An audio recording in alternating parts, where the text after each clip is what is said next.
All right, welcome to our anticipated picks edition of March Madness 3PR, and we're going to start it off with the prospect who's one of the world's preeminent experts on women's college basketball, and she can fill out her bracket for you right now.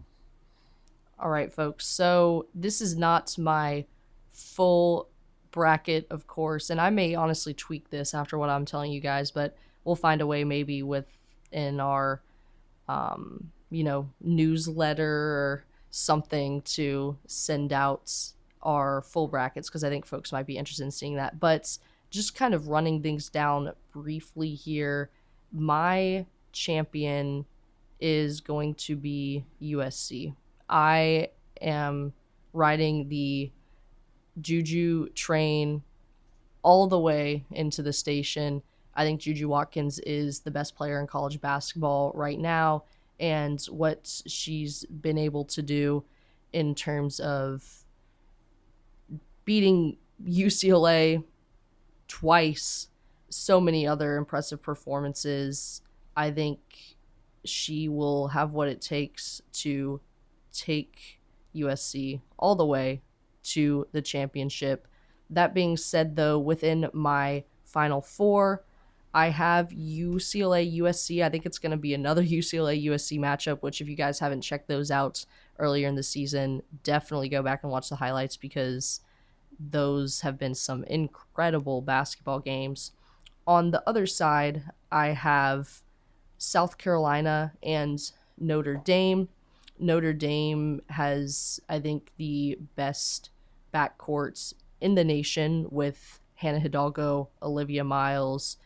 We'll throw Sonia Citron in there on the wing too, and they are a great team, and they've been battle tested with, games like, for instance, losing at NC State, and I think they're ready to make a great run. I think they're going to run into, though, a South Carolina team that has really turned it on at the right point in this season. I know a lot of folks have maybe hopped off of the South Carolina three-peat train, and I don't think they're going to win a national championship, but I think they are a fantastic team. And look no further than the complete dismantling of Texas recently. That was a very, very impressive win in which South Carolina, as it has historically, since the beginning of Dawn Staley's tenure there, relied on its defense. It did that again to just dominate a elite Texas team that is also a, top seed, a number one seed in this tournament, and just obliterated them. That being said, though, I think I would not be surprised if Duke maybe gives them a run for their money. I've seen some folks picking a Duke in the Final Four. I'm still sticking with South Carolina, but I think Duke is going to go far. I think we're going to see a North Carolina-Duke matchup in the round of 16. I am going to take the Blue Devils on that one just because I think that their defense and their cohesion has really come along at this point in the season. I have some concerns with how North Carolina is going to reintegrate Renaya Kelly and some of these pieces with just some of the injuries that they have had. That being said, some upsets and things that I think you guys should look at, and I'm not saying I'm picking all of these, but they might be some good maybe first round Cinderellas for you guys. I'm taking Grand Canyon over Baylor. I'm taking Fairfield over Kansas State. I'm taking Florida Gulf Coast over Oklahoma. And guys, I've seen some people taking Harvard over NC State. Don't do that. I'm going to just tell you, just don't do that. That's a bad take. That's a bad take. But in conclusion, guys, USC Juju Watkins, they're going to get it done. I'm predicting a matchup against Notre Dame in that championship game, which would be absolutely thrilling. And in terms of my round of 8, I'm looking at a strong UCLA and LSU in the Spokane 1, USC and Connecticut Spokane 4, Birmingham 2. I think we're going to see South Carolina versus Duke, and Texas Notre Dame in Birmingham 3. All right, guys, those are my picks. And stay tuned for some men's bracket picks. I'll be sending out that bracket and my picks as well. But as always, women's hoops, guys, tune in. Thank you, Shelby, for dropping that knowledge on the women's tournament for all of our listeners. Shelby knows her hoops, so if you're looking to win your women's bracket, I'd highly recommend you follow that knowledge. On the exact opposite side, I would suggest as Kimball and I begin to share our men's picks that you go exactly opposite of what we choose, because I don't know, my history is checkered at best. Kimball, what is your history? Do you have any history of success in making these picks? I think so. We've done it so many years that, of course, there's been good and bad years. I think last year was pretty bad, but I feel like I've had some good picks over the years. But yes, Did you this pick is UConn last so year? much fun, and it's funny because you and I often share our. No, but good job by you. I did. You and Yeah. I picked Purdue almost, but you and we went through that. But what's fun about this is you and I have done this kind of privately, one way or the other for 30, 40 years, a ridiculous amount of time. And now, we're actually going to do it on a pod. We're going to talk through our picks, which we often do, because I know we both tend to have sort of a theory. A theory, of theory course. You about got to how have we're a picking. theory. Yeah. You got to have a theory. And so I guess, mine is not that original. It's not like Frieder fact or anything like that. Oh, but I'm glad you brought that up. It's SEC yes, Big Ten no, is one sort of theme riding through it that I am totally bought into. Yes, the SEC is amazing. It is dominant. It's as good as advertised. I'm glad you it's listened to funny, the I was reading podcast. You must be listening to the podcast. I convinced you, huh? Sometimes. I convinced you. Yes.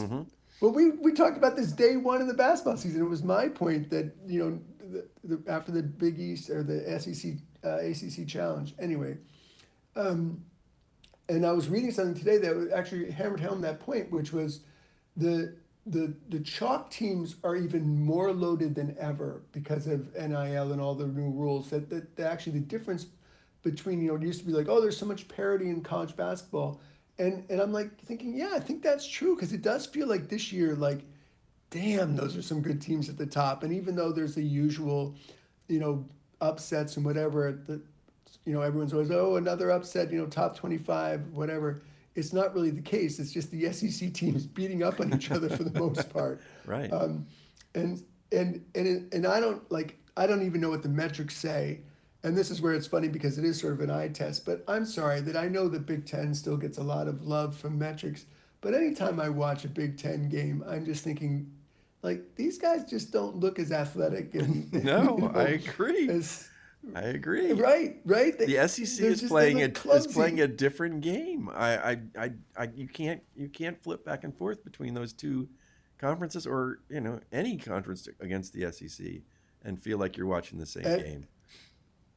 Absolutely. And even though I've been sort of a Big East basher for a few years, I think I've come to realize, and maybe it's seeing a lot more Big East basketball this year up close. I'm like, you know what? They got shafted.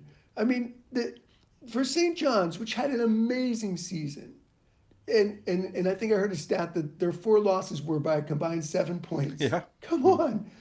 And you get like a 2 seed, and I know there were lots of who would you have who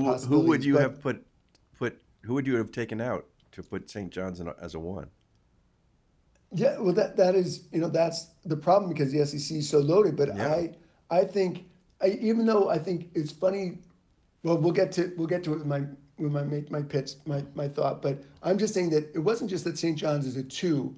I think if we look at their region, it is a tough region. And I think, like, for example, and this is how it happens. Like, we have an idea of who we like as a team as the season goes on. But when those picks come out, when the seeding comes out, that's when it makes all the difference. because when the seeding comes out, you go, oh, 4 of my sleepers are in the same region. This region has nobody I like. Oh, this sucks. How am I going to make my pool now? Like, my 2 of my sleepers play each other in the first round. I'm screwed. And so, yeah, I've been on the St. John's bandwagon, and believing despite their shooting woes. And it's just, there's something going on with that team. That team is nasty.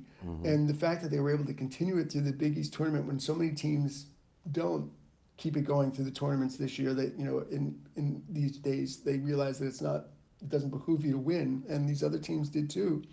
But yeah, I'm like, darn, put them with Florida, and not just Florida, but just put them in a bracket, a region that has, I think, a lot of tough teams, including sleeper Kansas in the second round. Oh my gosh. So I'm a little scared by that, but to kind of like tie Kansas, this all you're up. really, and then you're really, wait a minute. You think Kansas is a sleeper? Kansas is asleep. No, I think, no, they are asleep, but come on. If you would have told people to start the year, you want to win your pool, how about you get 8th seeded Kansas? Because a lot of these pools are, you know, the seed by the way, matters in terms seven. Oh, excuse me, sorry. Yes, because I keep thinking St. John's is a 1, but there are 2. You know, and a lot of these pools, you know, points matter, and like when you pick the upsets and you get the seed, it matters. So, you know, you're looking for that. So when you could say like, what were they, preseason number 1 is the 7th seed? Like, I'll take a flyer on that sucker, and they still have. It's not like they're short on bodies. Just something's wrong with that team, obviously. But they're playing an SEC team in the first round. They're playing an SEC team in the first round. That's all you need to know. Yeah, they're done. No, and they're done. But there it is. And so, so just go to a second to UConn, because I don't know if you want to start with. I'll give you my mea culpa right off the start. That yes, those of you who listen to the podcast regularly know that on day 1 of the season I predicted a three-peat for UConn, and honestly I tried to stick with them all year long. I really wanted to. I thought when Liam McNeely went out and then he came back and they had a little bit of a jolt, that was going to be actually the perfect situation, because they would get maybe a little forgotten, and then they would be kind of ready to strike like they did 2 years ago when they were the 4th seed and they ended up winning it all. But I finally had to jump off the bandwagon when I heard Danny Hurley jump off the bandwagon. As you know, I have a man crush on Danny Hurley, but when he kind of said on the 60 Minutes interview, yeah, I don't know, and then I've heard a couple other interviews with him, and he doesn't seem to believe, and so if he doesn't believe, I just can't believe. And then of course, you know, one of the teams, you know, a little preview. I do love Florida, and the fact that they got UConn, and potentially if UConn even can get past whoever they play first. Who do they play first? Oklahoma. Yeah. See, that's another problem. You know, I too am a big SEC backer, and there's another SEC. They're all over. You can't get away from the SEC. They're everywhere. There's 14 of them in here. So no matter where you go, there's an SEC mind ready to blow you up everywhere around this bracket. So, yeah, I'm not entirely sure UConn's going to win one game. I'm going to, just out of principle, I guess I have to pick them in the first round. But they're not getting past Florida. So yeah. But that's where I love, you know, your thoughts, because I think we do the same thing. Like, we've seen this tournament so many times, and we've seen like these teams come in, and you just know that the coach's mindset is important, and it feels like it's important, and you just feel like, is he just going to go out there and like, you know, we're not that good, and just walk away, or is he going to be like the fiery competitor that we thought he was, and just say like, everyone thinks we're dead now, watch this. Right. And we don't know. I know. And when we hear those comments, his demeanor lately, it's so weird. Yeah. And because they're such a personality team. But then, going back to the Big East being shafted, it's not so much St. John's being number 2. It's their other teams, like getting such a low seed. Creighton, such a low seed. And Creighton. Yeah. Marquette. Right. So going to that theme, again, I would not be on UConn normally, but it's like, you want to tell me that you can have them as a number 8? And Mm-hmm. again, well, let me take a side step here. We differ on this. I think there's different rules for pools, and I hate it that you love your bracket of integrity and one clean bracket. Mm-hmm. But when you have to have different rules for pools where one rewards upsets and one doesn't, it's hard not to think along those lines. So Yeah. in an upset pool, Mm-hmm. it's you've got to say like, give me that 8 point, the 8 seed UConn is just too golden Yeah. to Mm-hmm. just not take a chance on and so all right. So let's go back to straight. My Final Four, to cut to the chase, Mm-hmm. has no upsets with the chalk, barely any upsets. It's just Auburn, Duke, Houston, and the one non-number one, St. John's. Mm-hmm. And believe me, Auburn scares me. We know they're Freaky Friday, but going to that SEC theme is, are you kidding me? I know they struggled a little bit at the end, but it was like they were playing a championship game every night for 5 weeks, for 7 weeks. I mean, talk about quad one. What they played like 25 quad one games or I whatever it is, and know. went like, and It so it's is. just It like I'm is. just like, Yeah. It's scary in the sense that, yes, I believe they are honed, and I do believe that Duke is not properly prepared by playing in the ACC. right, I mean, I do believe that to my core, but I have begun to wonder, as much as I love the SEC and love as tough as all those teams are, I do begin to wonder. I think Auburn might be a red flag, that they have sort of petered out here at the end, and I wonder whether playing all of those brutal teams has worn them out. But then I think, the NCAA tournament is a month long run, and there's a lot of rest in there. It's 2 games a week. The first game is a gimme, and for a 1 seed, and you wonder 3 weeks from now, Auburn might be fresh as a daisy again. So it's just hard to know whether this gauntlet that all these SEC teams have run, whether that might catch up to them. I'm not picking that to happen, but I think that there's a possibility that it could.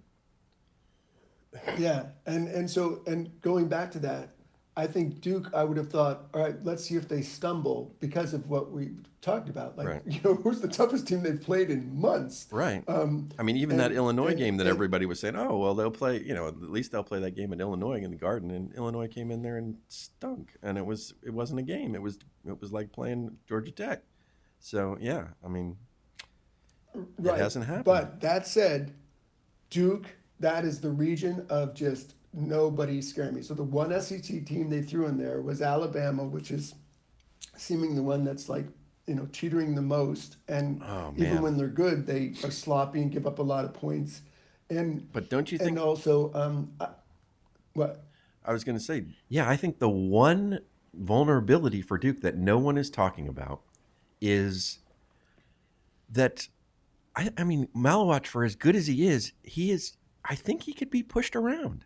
And if you get, I mean, the one team that I think has bruiser after bruiser after bruiser down low is Alabama. They have just one, I mean, they've got 3 guys who are just massive bulls. Malawach has had a little bit of problem with foul trouble lately. And then if it's not him, then it's Gongba. And, I mean, that he's actually played okay recently, but I just wonder whether Duke can potentially be bullied, and Alabama, I think, is a bunch of bullies. So I don't know. I mean, I do think Well, I mean, I'm picking Alabama just because my theory is SEC, SEC, SEC. I am picking Alabama to beat Duke. and I might have gone with another SEC team if they had been in Duke's region, Mm-hmm. because for a lot of the same thoughts, just like, oh, they think they've seen athleticism or real metal and power. Where do Right. they see this? Right. Mm-hmm. This ain't Georgia Tech. Right. But it feels like Alabama, and talk about injuries in the previous podcast, Alabama has an injury, and And also, this is where, this is silly, but I do believe there's a karmic mix to this whole thing.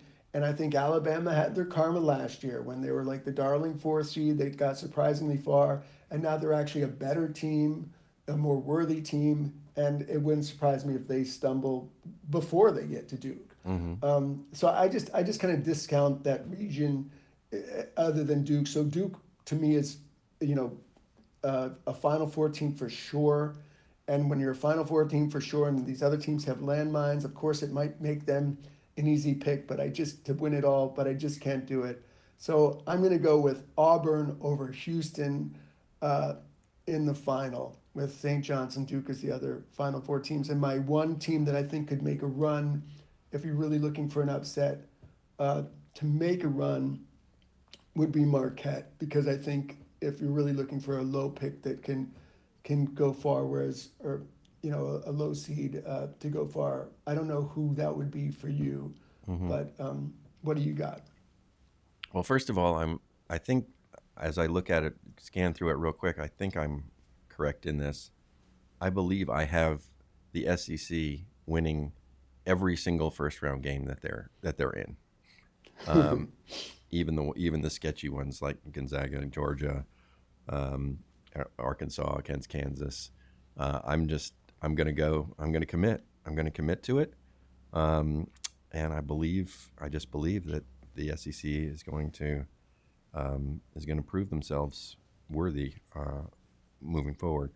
I have a hard time. This is another one of those years where I had a hard time finding super upset specials. I'm not sure that I see a lot of, and a lot of these sketchy 5-12 type games, but I'll pick my 1-5-12 that I think will actually get to the Sweet 16 is going to be Colorado State. That's going to be my upset special for the Sweet 16.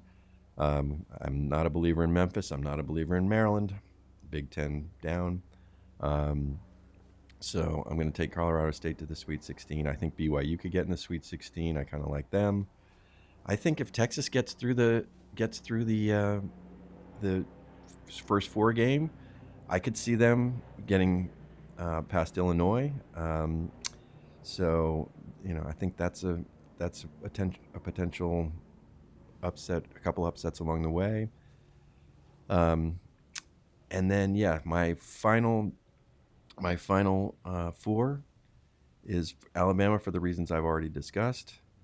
I think I like Tennessee to beat Houston. I just think I think Tennessee's really really good and well rounded. I mean they're an SEC team. And of course I like me some Florida. It's recency bias like everybody else. Man, I just can't believe how many people have jumped on the Florida bandwagon. I thought maybe that before the SEC tournament that people weren't really on the Florida bandwagon yet, and then everybody watched that bludgeoning, and they just went there. And then of course Auburn. When I commit to a theory, Kimball, I commit to a theory, and so 4 SEC teams in the Final Four. I know that won't happen. I know it. In my heart I know it. But if you're committing to a theory, you commit to a theory. And to me, if only 3 of them are in there, I'm probably still ahead of the game in terms of other people picking that. So, I'm going 4 SEC teams in the Final Four, and then I struggled with Alabama versus Tennessee, but I don't know. I'm a Rick Barnes guy. I'll get behind Tennessee. I do think Alabama obviously is a riskier pick to get to the Final Four, so I think it makes more sense to go Tennessee there. And then I am definitely one of these people who is influenced by recency bias, and I feel like Florida just proved something to me. I mean, guard play, unbelievable.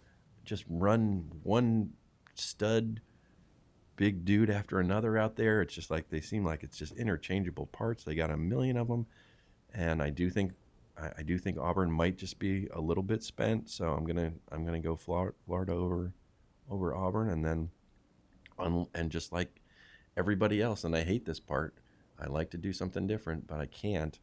I'm going Florida to win the national championship against Tennessee in the All Wow, this SEC is final.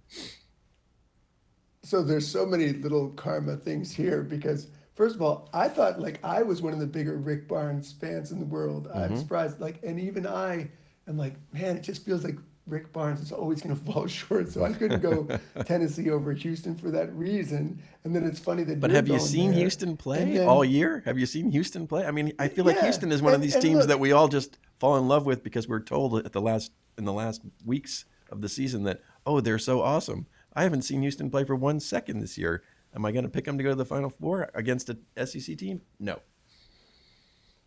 no, Houston I have seen, but also, part of me I like to reward excellence, Mm-hmm. and Houston's last few years has been really really good. Yeah. Now, do I think that they might be lacking when it really comes to like they're kind of like big strong men and they play tough, Mm-hmm. but again it's like oh we're big and strong and we're quick too and we're used to playing like an NBA team every night. You're not.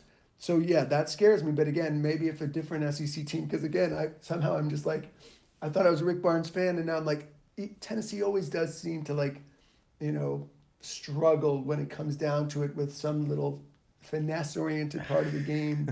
Maybe it's the little point guard. Like he scares me sometimes. The shots he takes, Mm-hmm. Ziegler. Yeah. But I couldn't embrace that. And then it's so funny that you talk about how this always happens. We have these picks and we have all year waiting for this moment. And then you could be done the first weekend when your beloved UConn beats Florida I in the know. I second know. It's crossed my mind. It's crossed my mind, but I don't even trust UConn to win the first game at this point. So I'm not Yep. gonna. It, I think, as I just said, it I feels like mean, I don't. right now I mean, if I do follow through and pick every SEC team, then I'm knocking UConn out in the first round. So I mean, Well, how about we will I put don't. our brackets up on Substack, so our final decisions will be made, and you'll all out there will be able to see them. But yeah, what were you gonna say?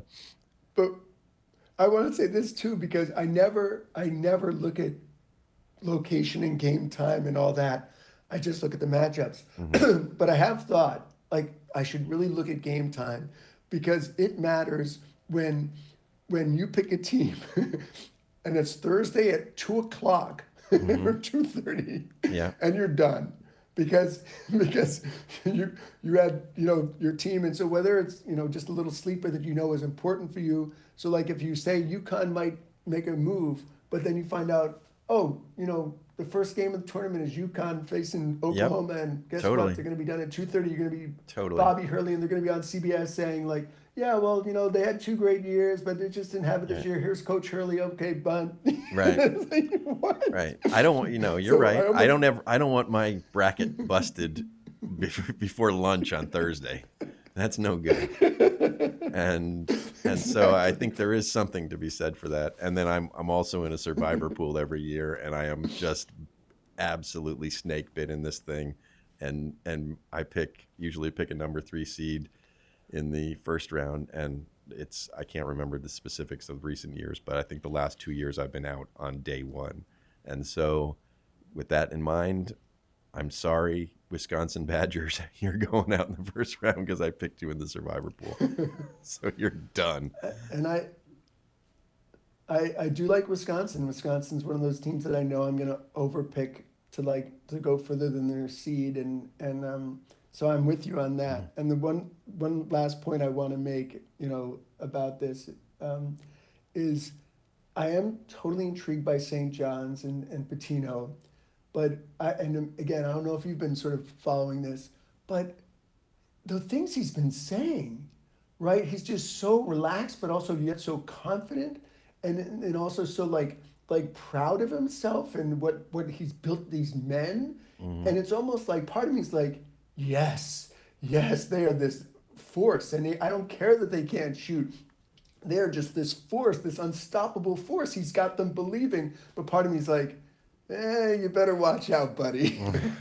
you know, Yeah. like because you know, you're gonna start throwing up these clankers, and next thing you know, it's like you're done. Are you in on that at all? Like, has that bothered you, or have you had that same thought with St. John's Yes, before you go too absolutely. I far with mean, them? no, I mean, I haven't watched that much St. John's this year, but the thing, there's always, whenever they're talked about, that's always the caveat is like, they can't shoot. They're great defensively, but they can't shoot.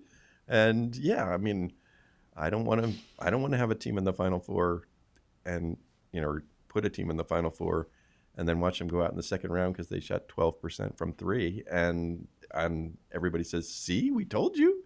I just, you know, that scares me. And so, I mean, I do like St. John's a lot, but again, because I knew I was picking Florida to win it all, they were doomed by that. But Oh, and one other thought going back to our last podcast, and also, you know, it could be moot by the time people hear this, but we know UNC is not very good. We know they didn't deserve, you know, for sure a bid in this thing, as we talked about in the last podcast. But it's funny that they've actually got a decent path. Do you agree? I know Do you Seth agree that, Greenberg like, thinks they're they've going to go to the actually Sweet 16. I mean, it's crazy. Yeah.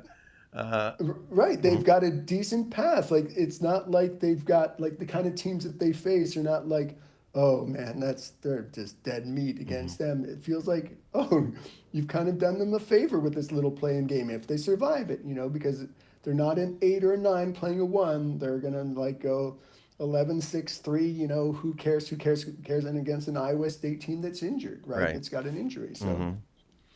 So we'll see you're if that picking it? remains true. You're picking it? And that's where it's classic. In the upset pool, they will be going to like the 16 or 8, but they'll probably be out first play-in game in the regular pool. Yeah, I'm afraid they might be for me too. I mean, fortunately, we don't really pick the play-in games. That's the one beauty of the tournament for me is in my class pool and the other pools that I'm in, I just kind of start with the 64. So I always get the play-in games right, which is that's pretty nice. Those are the only 4 I Right. can count on because typically, as we discussed earlier, the first game on Thursday, you know, after I let you, we've talked in the past on the podcast about picking the perfect bracket, and I'm just fascinated by that concept, and it's so funny that I always lose the perfect bracket, usually in the first game on Thursday. So, I mean, almost always. So the dream dies early. This is the year somebody nationally will pick the perfect bracket because I can't believe that it's never happened because it's a fascinating concept, but I mean, no one's come even close to it. I mean, I think somebody did like 40 some odd games in a row out of the 63 or whatever it is. this is the year. It's not going to happen. That's one bet. That's one bet I will take with anybody. There will not be a perfect bracket this year. All right. Well, thank you to our fabulous student exec producer Sarah Ellis for cranking out another one with us, a two in 1 week. And of course, thank you to the prospect Shelby Swanson, the scout Kimball Crosley, and for everybody. I am Professor Tim Crothers, pulling up from the top of the key for 3. Good.